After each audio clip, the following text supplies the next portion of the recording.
Assalamualaikum warahmatullahi wabarakatuh.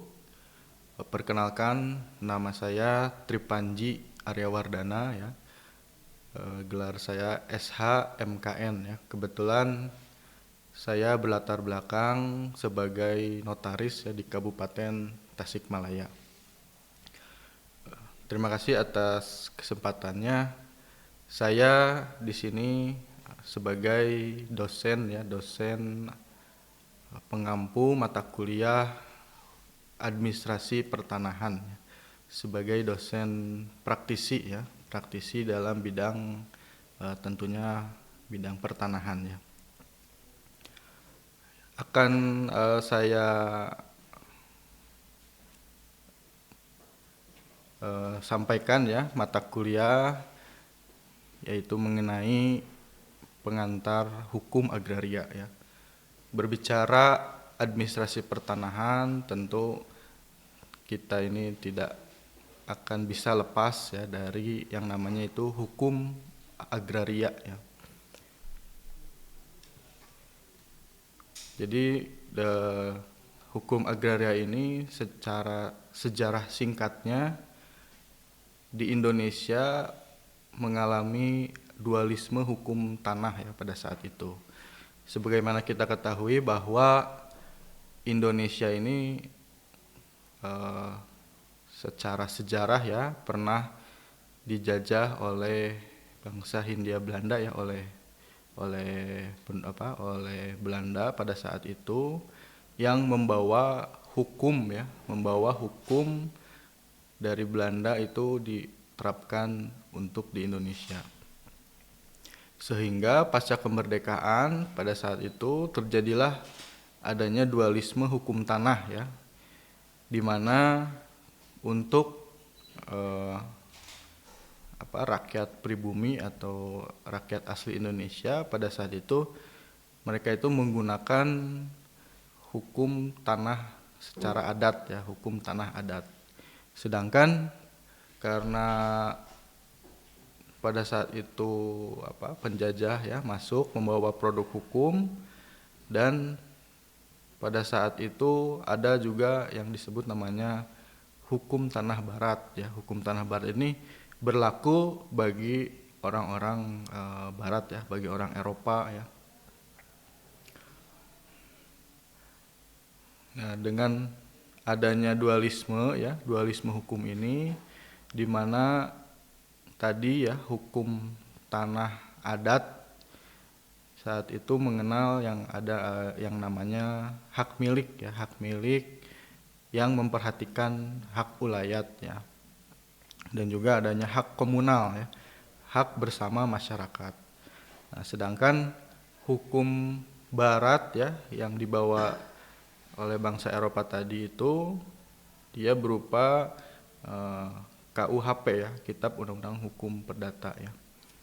Nah, hukum tanah menurut KUHP hak yang dimiliki ya, hak yang dimiliki tanah itu dilekatkan dengan hak egendom ya, atau sekarang ini dikenal dengan hak milik ya.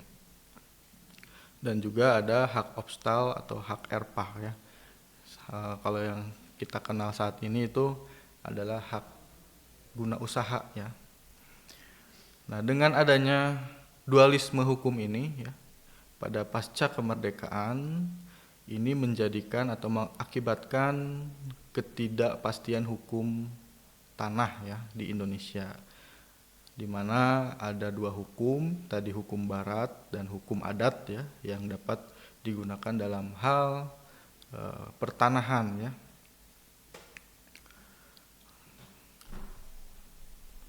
Pada saat adanya dualisme ini, kemudian pemerintah Indonesia pada tahun 1960 menerbitkan atau mengeluarkan produk hukum ya mengenai agraria ini ya, mengenai pertanahan ya, yaitu dengan lahirnya Undang-Undang Nomor 5 Tahun 1960 tentang UUPA ya, yang disingkat UUPA, Undang-Undang Pokok Agraria ya. Lahirnya ini UPA ini pada tanggal 24 September ya 1960 ya. Ini dilatar belakangi dengan bahwa Indonesia ini sebagai negara agraris ya, seperti kita ketahui bahwa Indonesia dengan wilayah ya yang sangat luas ya, kepulauan yang sangat banyak, tentu Indonesia ini sangat produktif ya di bidang agrarisnya ya, di mana masyarakat adat pun di Indonesia masih tradisional, yaitu bertani ya, secara bertani, berkebun dan sebagainya. Kemudian latar belakang lain ya, selain Indonesia negara agraris, kemudian adanya tadi ketidakpastian hukum ya, adanya dualisme hukum ya pada saat itu, sehingga di Indonesia mengenai hukum pertanahan itu ya, atau hukum agraria itu tidak memiliki kepastian hukum ya, tidak memiliki kepastian hukum. Nah, ini yang melatar belakangi lahirnya ya Undang-Undang Nomor 5 Tahun 1960 tentang Undang Pokok Agraria atau UUPA atau UUPA ya. Kita singkat sebagai UUPA ya. Nah, jadi UUPA ini harus dipahami ya kalau kita ingin mempelajari mengenai pertanahan ya atau agraria ya. Karena bagi sebagian besar ya bahwa Undang-Undang Pokok Agraria ini memang seperti sebagai acuan ya, sebagai acuan atau sebagai kitabnya ya, kitabnya kalau kita ingin mengetahui aturan, peraturan mengenai agraria di Indonesia ini.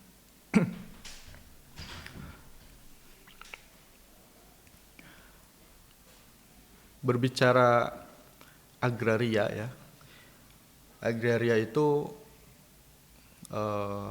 dalam arti luas ya, agraria itu dalam arti luas ya, tidak hanya tanah ya, tanah yang kita injak, kita huni ini, jadi tidak hanya tanah atau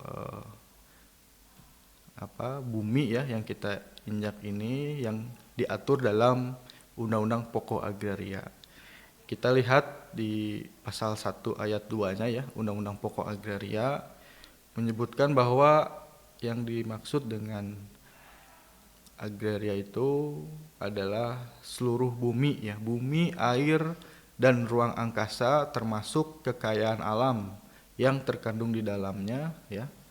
Nah, itu yang disebut namanya agraria ya. Jadi kalau ada yang menyebutkan hukum tanah ya itu tidak salah, cuman itu hanya sebagian dari agraria ya. Nah, kalau berbicara agraria itu tadi saya sebutkan bahwa seluruh bumi ya, air dan ruang angkasa termasuk kekayaan alam yang terkandung di dalamnya ya. Nah, itu yang didefinisikan sebagai agraria ini.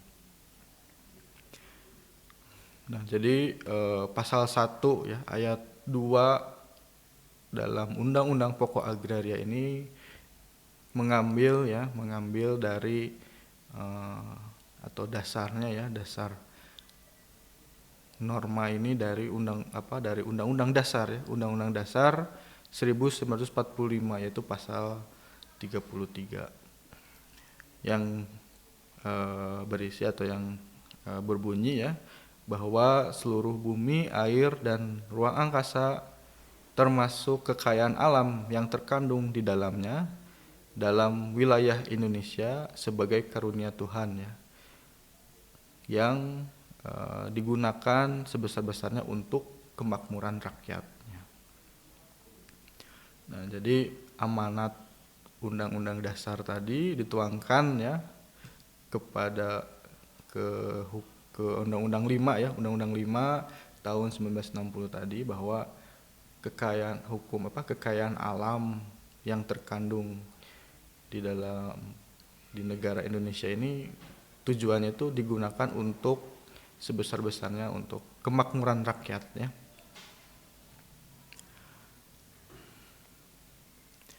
Nah, apa saja isi dari Undang-Undang Pokok Agraria ini ya. Jadi Undang-Undang Pokok Agraria ini mengatur ya mengenai berbagai macam mengenai pertanahan ya. Dalam mata kuliah administrasi pertanahan ini kita nanti akan belajar ya mengenai apa itu hak atas tanah ya, bagaimana tanah itu nanti didaftarkan ya, kemudian bagaimana tanah itu beralih, kemudian apa bentuk kepemilikan hak atas tanah ya, seperti sertifikat ya, kemudian dan macam-macam lainnya nanti akan dibahas ya dalam mata kuliah administrasi pertanahan ini.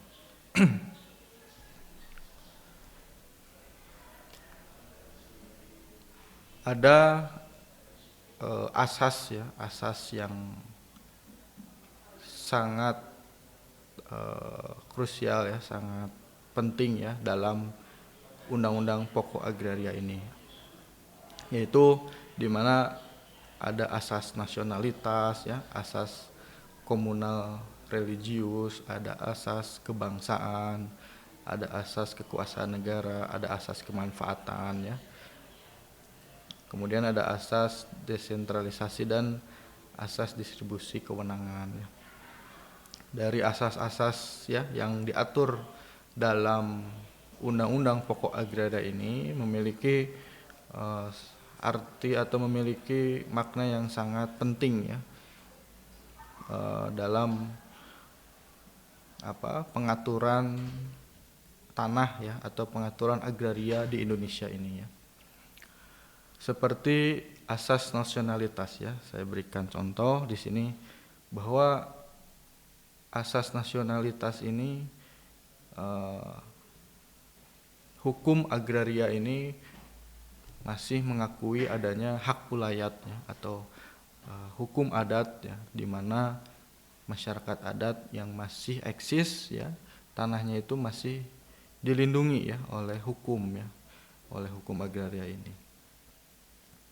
Kemudian seperti adanya asas nasionalitas itu bahwa yang boleh memiliki hak atas tanah ya berupa hak milik itu hanya berlaku bagi warga negara Indonesia ya, atau WNI saja.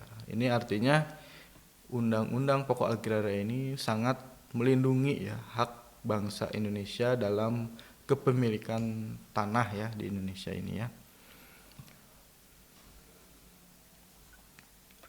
Selain itu dalam asas ya dalam Undang-Undang Pokok Agraria ini, tanah itu tidak hanya memiliki fungsi fungsi yang dimiliki hanya oleh satu orang atau tidak mempunyai rasa gotong royong ya, tapi di UU PA ini ada yang namanya tanah itu memiliki fungsi sosial ya, fungsi sosial dalam hak atas tanah, itu dalam pasal 6 ya, pasal 6 Undang-Undang Pokok Agraria ini. Apa fungsi sosial itu? Di mana tanah-tanah yang dimiliki oleh warga negara Indonesia ya atau oleh masyarakat itu lebih besar ya nanti manfaatnya apabila tanah tersebut digunakan atau bermanfaat bagi masyarakat banyak ya. Nah, makanya kita suka lihat ya di media atau di mana bahwa pemerintah membangun seperti bendungan ya, itu kan dibangun di lahan masyarakat ya, di lahan masyarakat. Nah, Dari lahan masyarakat itu tidak mutlak ya dimiliki oleh masyarakat yang tidak apa ya tidak mau untuk diberikan kepada negara ya dengan alasan bahwa itu mutlak milik masyarakat,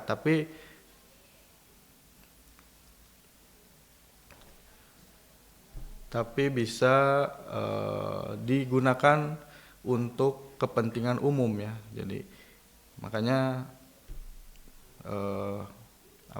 hukum agraria ini mengedepankan untuk kepentingan masyarakat bersama.